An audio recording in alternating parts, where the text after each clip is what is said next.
अन्नदाता। पग पग पर है संग तुम्हारे अन्नदाता। लहू किसानों का बन के पसीना सींचता है धरती का सीना। मेहनत का तेरी हक दिलवाने, नई तकनीक नई खोज बताने।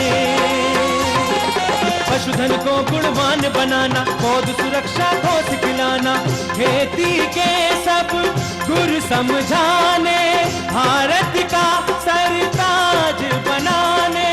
हाथों पहर है संग तुम्हारे अन्नदाता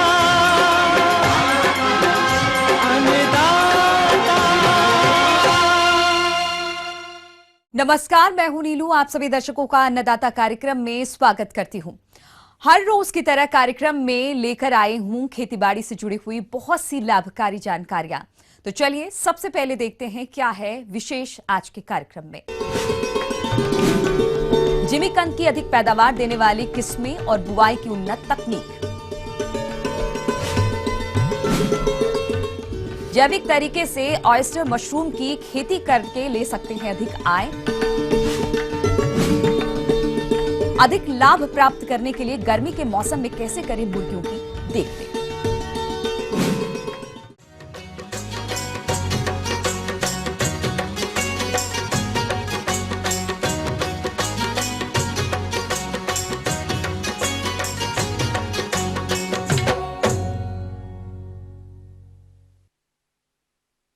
जिमीकंद, जिसे आप सूरन के नाम से भी जानते हैं, अपने प्रदेश में इसकी खेती फल बागों में और खुले खेतों में बड़े पैमाने पर भी की जाती है।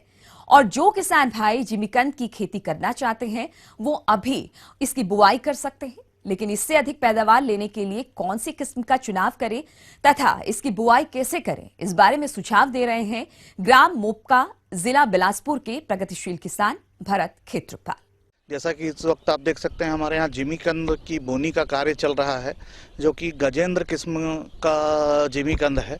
काफ़ी अधिक उत्पादन देने वाली और बगैर खुजली की ये हमारे क्षेत्र में प्रचलित वैरायटी है, ये जिसका उत्पादन कार्यक्रम अभी हम करने की तैयारी कर रहे हैं। एक्चुअल में इसकी तैयारी हमारी जो शुरू होती है वो नवंबर दिसंबर के महीने से शुरू होती है, जब हम इसके लिए बीजों को संरक्षित करते हैं, जो कि मतलब बाजार में जितने बेचने होते हैं उनको छोड़ करके जो भी फसल उत्पादन के लिए तैयारी होती है वो अलग से उनको प्रिपेयर करके रखा जाता है। किसान भाइयों, अभी आपने जिमीकंद की उन्नत किस्म के बारे में जाना। इसके अलावा खेत की तैयारी तथा उचित तरीके से बेड बनाकर खाद और उर्वरकों का प्रयोग किस तरह से करना है, इसकी जानकारी कुछ इस प्रकार से है। फरवरी और मार्च महीने में इसकी 3-4 अलग अलग स्टेज में धूप में अच्छी तरह सुखा करके इसकी जुताई की गई है, जिसमें सबसे पहले पुलाव से भी 1 से 2 बार में, अगर एक बार में अच्छी मट्टी निकल गई तो ठीक, अगर नहीं निकलती है तो 2 बार भी कभी कभी ज़रूरत पड़ने पर हम इसकी जुताई करते हैं। उसके बाद में इसको सुखा करके फिर नवनास के नांगर से फिर से बराबर करने के बाद रोटोवेटर या अन्य डिस्क हैरो वगैरह चला के इसके मट्टी के ढेलों को बारीक करने के बाद हमने रीच मेकर से इसके मांदे बनाए हैं। जैसे कि आप देख सकते हैं कि मांदा काफ़ी हाइट और अच्छी काफ़ी मट्टी की मात्रा लेकर के हमने बनाया है, क्योंकि ये बरसात के दिनों में भी हमको इसका जल निकास वगैरह की व्यवस्था बनानी होती है। उसके हिसाब से इनका जो कार्य है वो किया जाता है। जब मांदा बन गया उसके बाद में हमने इसको बीच से चीर दिया है। उसके बाद में लगभग 4 ट्राली प्रति एकड़ की दर से इसमें गोबर खाद डाली गई है। उसके बाद फिर रासायनिक खादों का उपयोग किया गया, जिसमें मुख्यतः राखड़ और डीएपी, उसके अलावा मतलब मैग्नीशियम, जिंक, किसी भी किस्म के कीटों की सुरक्षा या दीमक से सुरक्षा के लिए कार्टाफ वगैरह का भी इसमें उपयोग किया गया है। इसके बाद में कंद लगाने की अभी फिलहाल हम तैयारी किए हैं। जिमीकंद की फसल से अधिक उत्पादन प्राप्त करने हेतु बीज की मात्रा, बीजोपचार तथा उचित दूरी पर कंदों की बुआई करते हुए सिंचाई और खरपतवार नियंत्रण किस प्रकार से करना है, इसकी समस्त जानकारी लेते हैं इसी किसान से। और जहाँ तक बीज की मात्रा का सवाल है इसके लिए, वो लगभग 25 से 30 कुंटल प्रति एकड़ की दर से हम इसमें बीज लगाते हैं। तो एक कंदी पौधा होने की वजह से इसको कटिंग करके हमको लगाना होता है, जिसके अलग अलग साइज़ों के हिसाब से हम इसके टुकड़े काट कर, या अगर कोई छोटा कंद है तो उसको साबुत में भी लगा करके बीज उपचार करने के बाद में इसकी बोनी का कार्य करते हैं। जिसके लिए जो साइज़ों का चुनाव जहाँ तक प्रश्न करता है, वो ये है कि जब हमको बीज के लिए तैयार करना होता है तो उसके छोटे कंदों का प्रयोग किया जाता है। वो 300 ग्राम से 400 ग्राम साइज़ तक के कंदों का कटाव हम करके इसकी बोनी का कार्य करते हैं, जिसमें मांदे से मांदे की जो दूरी है वो लगभग 4.5 फीट है। हमने जो रखी हुई है वो 4.5 फीट है। और अभी जब इसकी बोनी का काम चल रहा है तो वो कंद से कंद की दूरी हमने इसकी 1 फीट में रखी हुई है। बोनी के बाद में इसमें भट्टी अभी हम चढ़ा देंगे। जैसा कि आप देख सकते हैं, अभी ड्रिप लगाने का भी कार्य हमारे यहाँ चल रहा है। तो ड्रिप सिंचाई के माध्यम से इसमें मतलब टपक विधि से इसकी सिंचाई होनी है, लेकिन काफ़ी मात्रा में इसकी सिंचाई होगी। लगभग समझ लीजिए 24 घंटा इसमें हम पानी देंगे ड्रिप के माध्यम से। उसके बाद में जब इसका पानी पूरी तरह से रस जाएगा तब फिर हम इसमें नींदानाशक का प्रयोग करेंगे। उसके लिए अभी हम जैसे ही सिंचाई होगी, पहली सिंचाई के उपरांत में हम इसमें ऑक्सीगोल्ड करके एक नींदानाशक आता है, उसका छिड़काव करेंगे लगभग 25 ml प्रति टंकी के हिसाब से, यानी 15 लीटर पानी में 25 ml की दर से हम इसका छिड़काव करेंगे उस पर अच्छी तरह से उल्टा चलते हुए। उससे भी क्या होता है कि मतलब पैरों के निशान या उससे उसका जो भूमि का संरक्षण है वो बच जाता है। जी, पानी नमी बनाए रखना है, मतलब एकदम पानी भरते रहेंगे ऐसा नहीं है। आप उसको औसत में मान लें कि हम 3 से 4 दिन के दौरान में लगभग 6 घंटे की सिंचाई करेंगे हम इसमें, अभी अगले लगभग 40 दिनों तक। उसके उपरांत में ये पौधा जम जाएगा। पौधा जगने के बाद में सिंचाई की मात्रा करीब 8 दिनों में कन्वर्ट हो जाएगी। फिर जब ये पौधा विकास करने लगेगा तब हम इसमें प्रतिदिन थोड़ी थोड़ी सिंचाई खाद के साथ में देंगे। वो आगे के प्रबंधन में होगी 40 दिन के उपरांत। मतलब कंद को विकसित होने में, पौधे के रूप में विकसित होने में लगभग 30 से 40 दिन का समय लगेगा अभी, जिस दौरान में हम लगातार इसकी सिंचाई व्यवस्था संपूर्ण रूप से बनाए रखेंगे। ये थी कुछ उपयोगी जानकारियां। अब लेते हैं छोटा सा ब्रेक, जल्द लौटेंगे और कार्यक्रम में आगे है महत्वपूर्ण जानकारियां, तो बने रहिए हमारे साथ।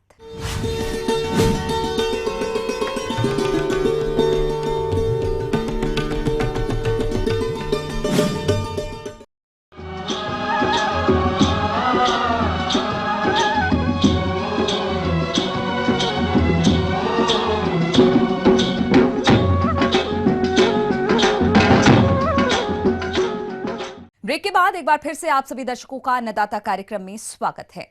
बढ़ते हैं अगली प्रस्तुति की ओर।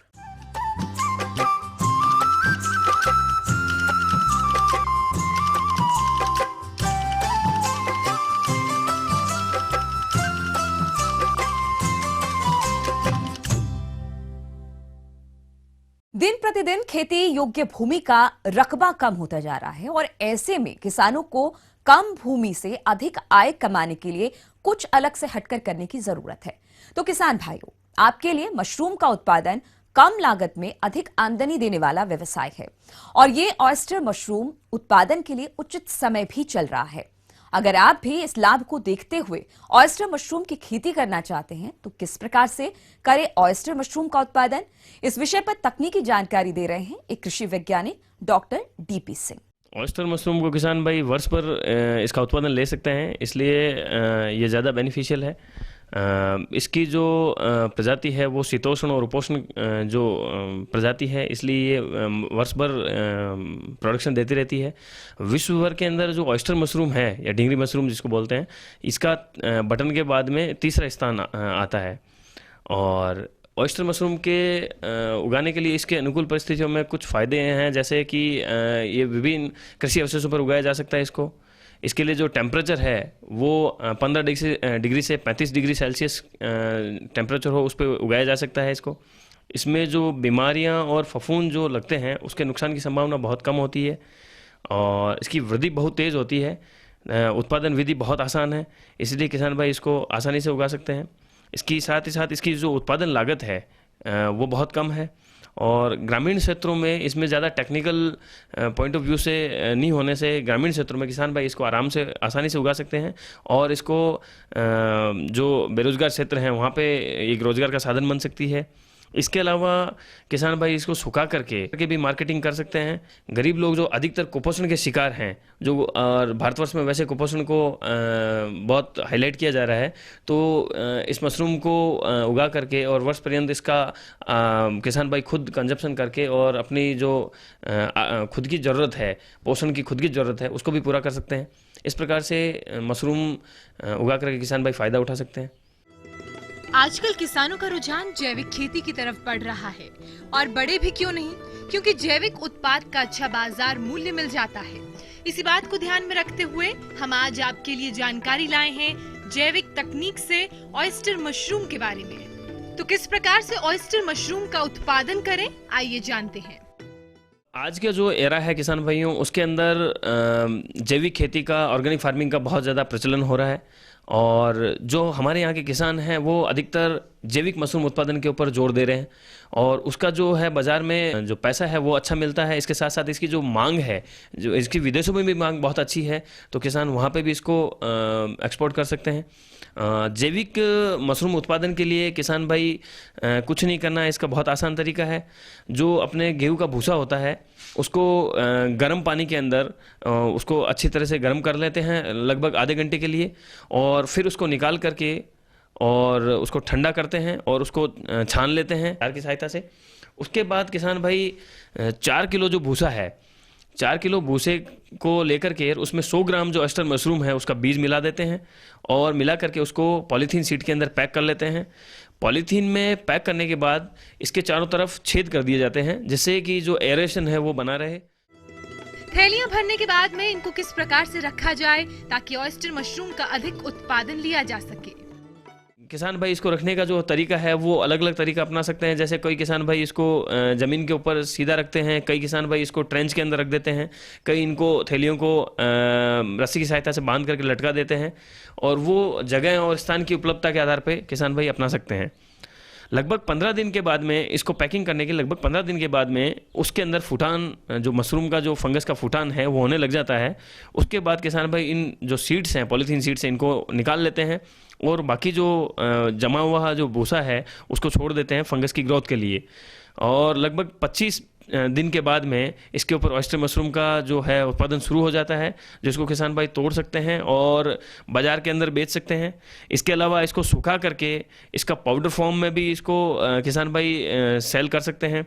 जो पाउडर फॉर्म और इसकी जो सूखी हुई अवस्था की जो कीमत है वो गीली अवस्था से कुछ ज़्यादा है, और इस जैविक तरीके से इसमें कोई तरह का सप्लीमेंट नहीं डाला जाता है, जिससे किसान भाई जो बाहर जो विदेशों में और मार्केट में जो इसकी डिमांड है वो बढ़ती जा रही है। इससे किसान अधिक से अधिक उत्पादन ले सकते हैं और अधिक से अधिक फ़ायदा ले सकते हैं। जो किसान भाई ऑयस्टर मशरूम का उत्पादन करना चाहते हैं उनके लिए ये जरूरी हो जाता है कि इसमें लगने वाली लागत एवं आय के बारे में जानते हैं। एक अनुमान के आधार पर किसान भाई जैसे अगर 100 बैग इसके ऑयस्टर मशरूम के ग्रो करते हैं तो उनको लगभग जो है ये जो जैविक तरीका है इससे उनके 100 बैग के ऊपर 50 रुपये पर बैग के हिसाब से खर्च आता है उनका। और जो उत्पादन है वो उत्पादन अगर गीली अवस्था में अपन ऑयस्टर मशरूम को तोड़ते हैं तो लगभग 3 किलो पर बैग के हिसाब से उत्पादन ले सकते हैं गीली अवस्था में। और अगर सूखा करके इसका उत्पादन लें तो सूखने पर वो लगभग 1.5 किलो पर बैग के हिसाब से उत्पादन हो जाता है। और जो गीली अवस्था है उसका जो बाज़ार मूल्य है वो लगभग रुपये पर केजी के हिसाब से है। और जो सूखी अवस्था में किसान भाई बेचते हैं उसका लगभग 650 रुपये 600-650 रुपये उनको पर केजी के हिसाब से मिल जाता है।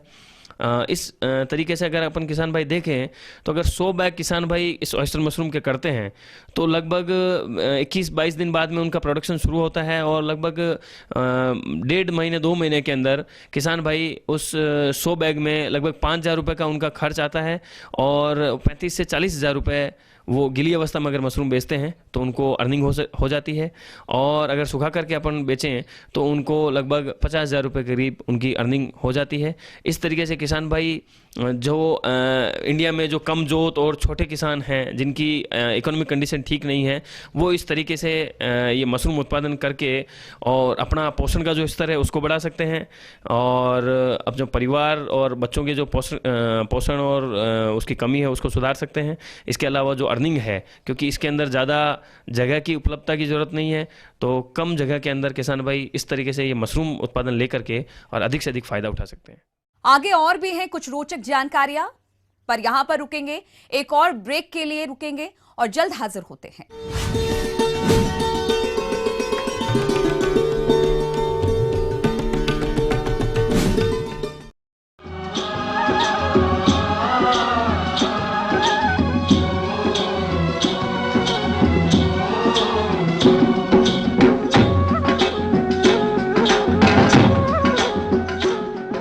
ब्रेक के बाद आप सभी दर्शकों का एक बार फिर से स्वागत है। चलिए अब रुख करते हैं अगली।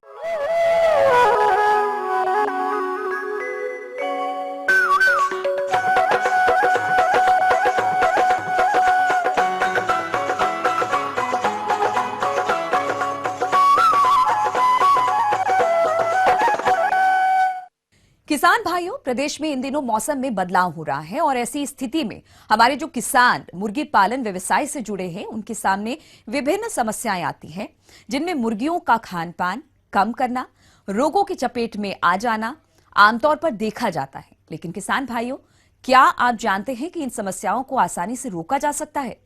बस जरूरत है मौसम के अनुसार इनका प्रबंधन करने की। तो क्या है ये प्रबंधन और इन्हें आप कैसे अपनाएंगे, इस विषय पर उचित सुझाव दे रही हैं एक विशेषज्ञ डॉक्टर अर्चना। जैसे कि गर्मी का मौसम शुरू होते ही मुर्गी और मुर्गी पालक भाइयों के लिए बहुत परेशानी का सबब पैदा हो जाता है। अधिक गर्मी होने से मुर्गियों में मृत्यु दर बढ़ जाती है। ऐसा है कि अगर मुर्गीशाला के बाहर का तापमान अगर 100 डिग्री फ़ारेनहाइट से बहुत ज़्यादा बढ़ जाए तो एक हीट स्ट्रोक की स्थिति पैदा हो जाती है, जिस अवस्था में मुर्गियों को बहुत ज़्यादा परेशानी होती है। गर्मियों के मौसम में तापमान बढ़ने के कारण मुर्गियों में कई समस्याएं आने लगती हैं, क्योंकि मुर्गियों का शारीरिक तापमान अन्य पशुओं की अपेक्षा में अधिक होता है। यदि मुर्गियों में गर्मी के दुष्प्रभाव की बात करें तो अधिक गर्मी के कारण मुर्गियां खाना कम खाती हैं।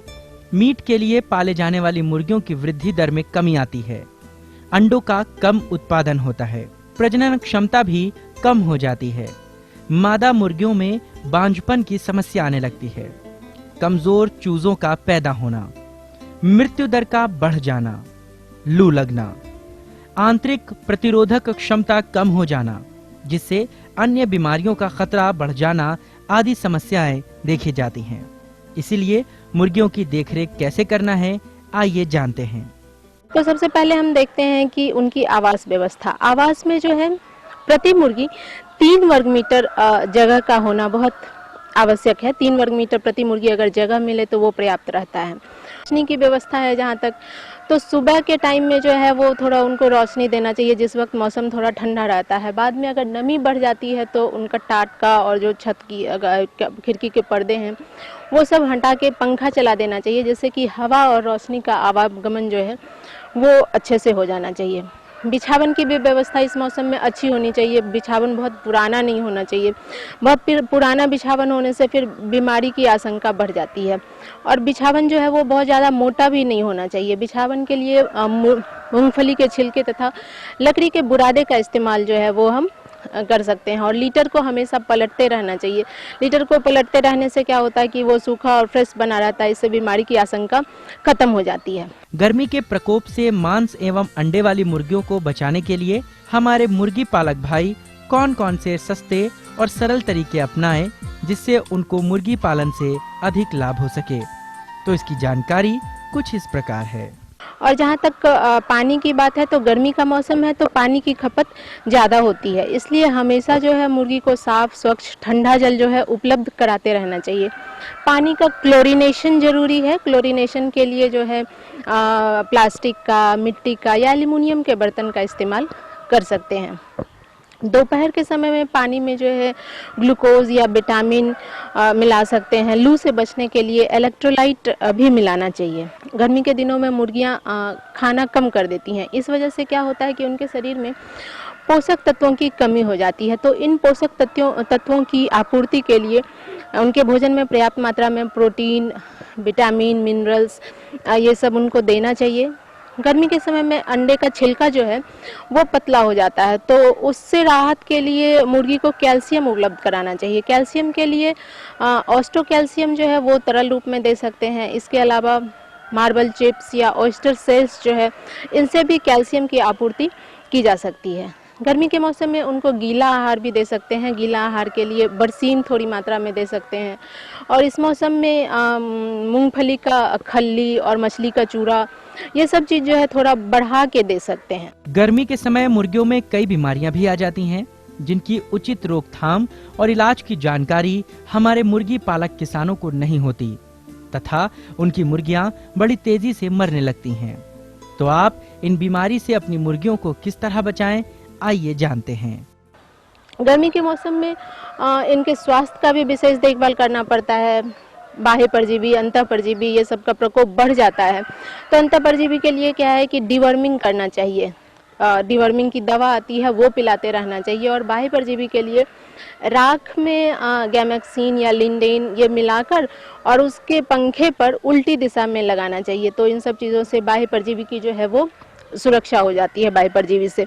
इसके अलावा फाउल पॉक्स, रानीखेत, चेचक, इन सब के लिए टीकाकरण अवश्य करवाते रहना चाहिए, जिससे कि इन सब बीमारियों से उनका बचाव हो सके।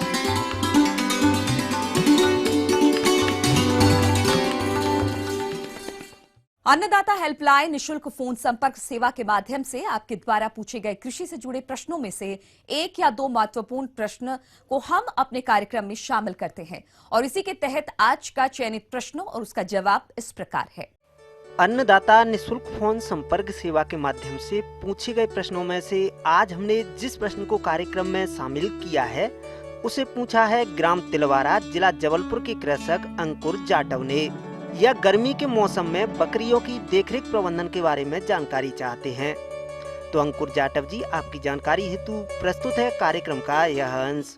जैसा कि बकरियों कोई देखभाल के लिए, जो कि अब गर्मियों का मौसम आ गया है, उसके लिए हमें क्या करना है कि जो हमने पर्दे लगाए थे शेड के चारों तरफ हवा को रोकने के लिए, उन पर्दों को अब हम लोग हटा के रख लेते हैं, जिससे अगली साल बरसात के बाद जब सर्दियों का मौसम आता है तब हम उन पर्दों को लगाएंगे और उनको तह बना के आराम से रख देते हैं। आप लोगों ने देखा होगा कि गर्मियों में जो गाय और भैंस हैं उनमें क्या है, दूध कम हो जाता है, जबकि बकरियों में ये समस्या नहीं होती है और हीट स्ट्रोक भी नहीं होता है। बकरियां गर्मियों में दूध ज़्यादा देती हैं, तो गर्मियों की ज़्यादा समस्या इसमें नहीं आती है, लेकिन इनको पानी नियम से मिलना चाहिए, जिससे दूध भी सुचारू होता है और जो गर्मी की समस्या है उससे भी छुटकारा मिल सकता है।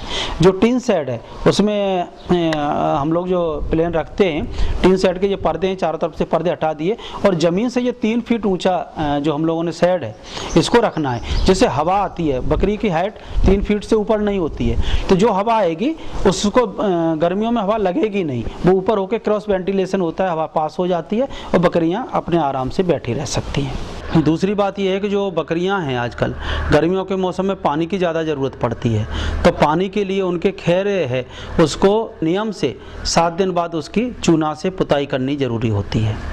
और जब पानी हम भरेंगे तो स्वच्छ पानी होना चाहिए। ऊपर से क्या है कि जो कूड़ा करकट हवा की वजह से आता है उसको नियम से पानी में से कूड़े करकट को निकाल देना चाहिए। दिन में कम से कम 3 बार बकरियों को पानी पिलाना बहुत ज़रूरी होता है, एक जंगल जाने से पहले, जंगल से आने के बाद, और रात को भी जब खुला बाड़ा होता है उसमें बकरियों को स्वच्छंद घूमने देना चाहिए, जिससे वो रात को आराम से पानी पिएं और जुगाली करती रहें। बकरियों की अच्छी बढ़वार के लिए उनके आहार की उचित व्यवस्था करना भी जरूरी है। तो इस समय बकरियों के आहार में दाना और हरे चारे का समावेश किस मात्रा में करना है, आइए जानते हैं। और जब बकरियां जंगल से लौट के आती हैं तो उन बकरियों को क्या करना है कि जो हम 200 ग्राम दाना दे रहे थे उसको दाने को अब हमें कम कर देना है। हो सके तो देना ही नहीं है, और ज़्यादा ही है, मान लो जंगल जा रही है, अपने जो भी चरवाया है उसको पता है किस किस खेत में उसने कितना दाना खाया होगा, उस हिसाब से यदि ज़्यादा दाना खा लिया है तो हमें अपनी जो फीड कॉस्ट है उसको कम करने के लिए उस दाने को देना ही नहीं है। और यदि कम दाना खा रहा है तो ज़्यादा से ज़्यादा 100 ग्राम दाना उनको बस खिलाना है, उससे ज़्यादा बकरियों को दाने की आवश्यकता नहीं है। अब बरसीम में आजकल फूल आ रहा है, बरसीम के जो फूल सहित यदि बकरी खा लेती है तो भी अफरा की समस्या आ जाती है। तो उस फूल वाली बरसीम को जिसमें दाना पड़ चुका होता है उसको कम खिलाने की कोशिश करें। और आजकल लूसर्न भी है, लूसर्न अब मई और जून तक चलेगा, तो लूसर्न आप आराम से उसको खिला सकते हैं, और लूसर्न को खिलाने से कोई भी समस्या नहीं आती है पशुओं में। इस चीज़ों का विशेष आपको ध्यान रखना है। बकरियों की अच्छी बढ़वार के लिए जरूरी है इनमें आने वाली बीमारियों से इनको मुक्त रखा जाए। तो इस समय बीमारियों से बचाव के लिए क्या करना है, आइए जानते हैं। देखभाल की बात आती है तो इनको डीवर्मिंग कराना बहुत ज़रूरी है। पेट के कीड़े की दवा इनको देना बहुत ज़रूरी है, जिससे कि जिनके पेट के अंदर जो वर्म होंगे वो ख़त्म हो जाएंगे। और जो बाह्य परजीवी हैं उसके लिए टिकाउट है, बूटॉक्स है, इससे 1 ml पर लीटर के पानी में घोल के, जैसे पशुओं पर पोंछा लगाते, ज़मीन पे पोंछा लगाते हैं, ऐसे पशुओं को पूरे रगड़ देना चाहिए और बाद में ठंडे पानी से इसको नहला देना चाहिए। और ध्यान रखना चाहिए कि उस पानी को बकरी पीनी नहीं चाहिए, क्योंकि वो जहर है और बकरियां यदि बच्चे उसको पिएंगे तो खत्म हो जाएंगे। शेड के अंदर चूना नियम से 8 दिन बाद 10 दिन बाद चूने का बुरकाव कराना बहुत ज़रूरी है। जो भी बैक्टीरियल इन्फेक्शन है वो उससे ख़त्म हो जाता है। दूसरे, हम जो छोटे छोटे बच्चे हैं, 3 महीने के हैं, 2 महीने के, उनको पिपराजिन सिरप डीवर्मिंग के लिए पिलाते हैं। 2 ml जो सिरप पिला रहे हैं उसका हमें रिकॉर्ड रखना जरूरी है कि हमने कौन सी तारीख को इसको पिलाया था, या कैल्शियम हम दे रहे हैं तो कौन सी तारीख को दिया था। कुछ बकरियां हैं कि कमज़ोर हो जाती हैं तो उसको कैल्शियम डिफिशियंसी आ जाती है, क्योंकि अभी मान लो ब्याई है और ब्याने के बाद बच्चा दूध भी पी रहा है तो कैल्शियम की डेफिशिएंसी है, तो उसे अलग से लाके 10 ml कैल्शियम पर डे के हिसाब से 20 दिन 15 दिन के करीब पिलाएंगे तो बकरी का स्वास्थ्य सही रहता है और वो टाइम से हीट पे भी आ जाती है।